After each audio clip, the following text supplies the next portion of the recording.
Au nom du Père, et du Fils, et du Saint-Esprit. Amen. Mon Seigneur et mon Dieu, je crois fermement que tu es ici, que tu me vois, que tu m'entends. Je t'adore avec profonde révérence. Je te demande le pardon de mes péchés et la grâce de faire avec profit ce moment de prière. Marie, ma mère immaculée, Saint Joseph et mon ange gardien, intercédez pour moi. Dans l'évangile d'aujourd'hui, Jésus fait une annonce qui peut sembler à la fois rassurante et inquiétante. Tu annonces, Seigneur, à l'attention des pharisiens que tout ce qui est couvert d'un voile sera dévoilé. Tout ce qui est caché sera connu. Aussi, dis-tu, tout ce que vous aurez dit dans les ténèbres sera entendu en pleine lumière.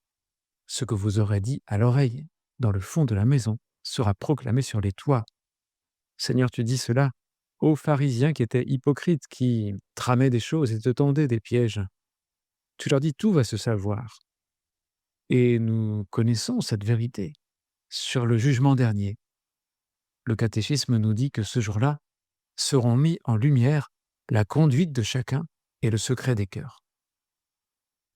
Donc ce n'est pas la peine d'essayer de cacher ce que nous avons fait ou dit, ou de le crypter ou d'essayer de l'effacer. Alors d'une part, nous pouvons être contents qu'un jour la vérité apparaisse, parce que lorsque la vérité est étouffée ou bafouée, il y a des victimes, hein, et souvent c'est les plus faibles.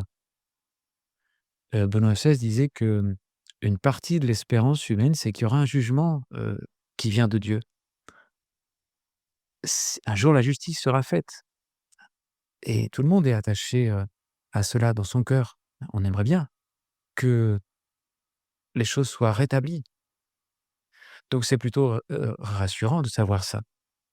Ceux qui auront été calomniés, par exemple, dans leur vie, hein, il y en a.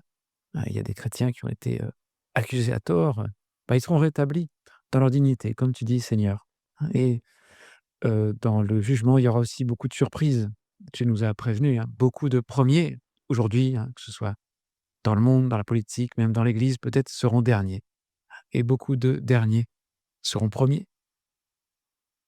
Donc c'est bien que tout soit clair un jour. Mais d'autre part, Jésus, nous pouvons être aussi un peu inquiets parce qu'il y a des passages de notre vie que nous préférerions peut-être effacer ou enterrer définitivement. Il y a, Jésus, dans ma vie des actions, des déclarations, des pensées dont je ne suis pas fier. Oui, je le vois. J'ai pu être mesquin ou un peu tordu, pécheur en tout cas. J'ai manqué alors, plus ou moins gravement à la charité envers mon prochain et envers toi, Seigneur. Et ça me fait peut-être honte et par moments, j'aimerais pouvoir effacer l'historique, hein, un peu comme on fait sur un navigateur internet. Dire: «Non, non, bah, il s'est rien passé et puis de toute façon, c'était pas grave». Mais en réalité, l'historique est ineffaçable. Jésus dit: «Tout ce qui est caché sera connu». On dira: «Oui, mais Dieu pardonne les péchés». Dieu peut pardonner les péchés, mais ce qui est arrivé, c'est arrivé. On ne peut pas, changer ce qui est déjà arrivé. C'est les dictatures qui ont parfois essayé de changer l'histoire. Peut-être as-tu lu le livre, 1984 de George Orwell? Le héros est un fonctionnaire dont le travail principal consiste à réécrire l'histoire et mettre à la poubelle ce qui, ne convient plus dans l'histoire. Ah mais ça, c'est une illusion. En fait, on ne peut pas changer la vérité sur le passé. L'historique est ineffaçable, mais les péchés de l'historique, de mon historique aussi, peuvent avoir été pardonnés et ça change. C'est-à-dire, ce ne sont plus seulement, des péchés, hein, des blessures volontaires des autres et de moi, mais ce sont des blessures guéries, hein, des blessures guéries par la miséricorde divine. Donc j'ai péché, mais je me suis repenti. J'ai vraiment regretté, je me suis confessé peut-être et j'ai été pardonné et la blessure est guérie. Elle laisse une cicatrice. Oui, parce qu'il s'est passé quelque chose quand même. Il aurait mieux valu, ne pas se blesser et ne pas avoir de cicatrice. Mais ces cicatrices, disait un jour saint José Maria, sont en définitive des décorations. Ah si, nous nous sommes repentis, Si nous sommes allés vers la miséricorde de Dieu, eh bien, ce sont des il aurait mieux valu n'avoir pas péché, mais ce sont des souvenirs de la miséricorde de Dieu, hein, si c'est pardonné. La miséricorde, selon saint Thomas d'Aquin, c'est l'action divine la plus élevée.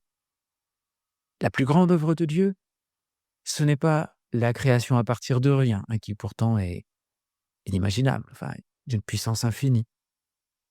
La plus grande œuvre de Dieu, ce ne sont pas, les miracles, ni même les miracles de Jésus. La plus grande œuvre de Dieu, d'après saint Thomas, c'est la justification du pécheur, c'est-à-dire le pécheur devient juste parce que Dieu lui pardonne. Et ça, c'est à la gloire de Dieu. Alors peut-être, Seigneur, je comprends pourquoi saint Paul, par exemple, n'a pas souhaité passer sous silence ou faire effacer les actes des apôtres, la mention de son horrible comportement envers les chrétiens.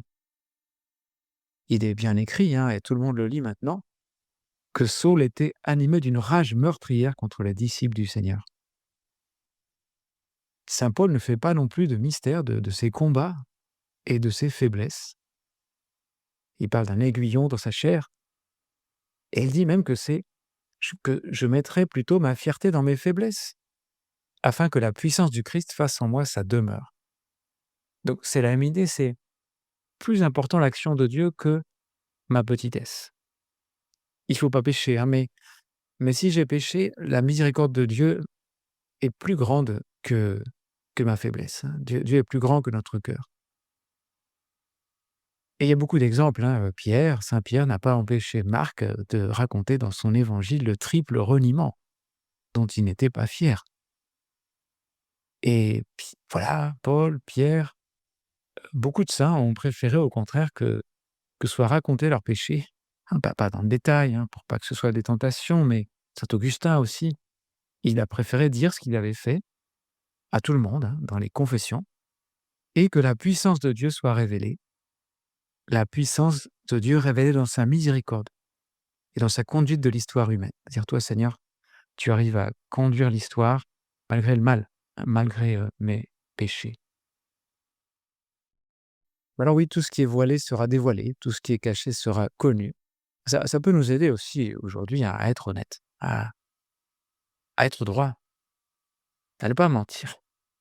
Tous les mensonges seront dévoilés, c'est pas la peine de mentir. Et si on est sincère, au contraire, si on est connu comme quelqu'un qui dit la vérité, on inspire confiance et on a la paix. La vie de l'homme sincère est plus simple.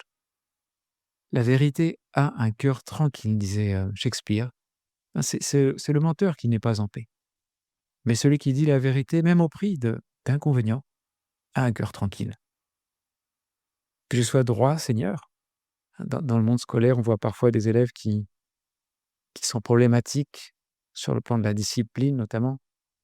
Je pense à un garçon que je connais, et qui rate pas une sanction, hein. C'est-à-dire c'est un attracteur universel de sanctions, de colle, d'observation, parce que oui, il peut être un peu insupportable, mais il est droit, ce garçon, hein. Il est vraiment désolé à chaque fois et je suis pas pessimiste pour lui. C'est le mensonge qui peut perdre. Alors je te demande, Seigneur, toi, toi l'Esprit Saint, à qui je pense pas souvent, je te demande, toi, l'Esprit de vérité, de m'inspirer, de me conduire vers la vérité. Je te demande, Seigneur, de me donner la passion pour la vérité, qui n'est pas toujours facile à dire, hein. Hérode a perdu sa vie Jean-Baptiste a perdu sa vie parce qu'il avait dit la vérité à Hérode. Tu n'as pas le droit de prendre la femme de ton frère. Et pourtant, Jean-Baptiste est célébré aujourd'hui comme un homme intègre, hein, comme un martyr de la vérité. Donc, bien sûr, elle n'est pas à asséner la vérité n'importe quand, ni n'importe comment. Et il ne faut pas révéler publiquement des faiblesses des autres qui n'ont pas à être révélées, mais on ne peut pas renoncer à la vérité. Alors Seigneur, que je ne la craigne pas. Ne craignez pas, dis-tu dans ce même évangile, même vos cheveux sont tous comptés, que j'aime la vérité parce qu'ainsi, Seigneur, c'est toi que j'aime. Je te remercie, mon Dieu, des bonnes résolutions, des actes d'amour et des inspirations que tu m'as communiquées dans cette méditation. Je te demande de m'aider à les mettre en pratique. Marie, Saint Joseph et bon ange gardien. intercédez pour moi.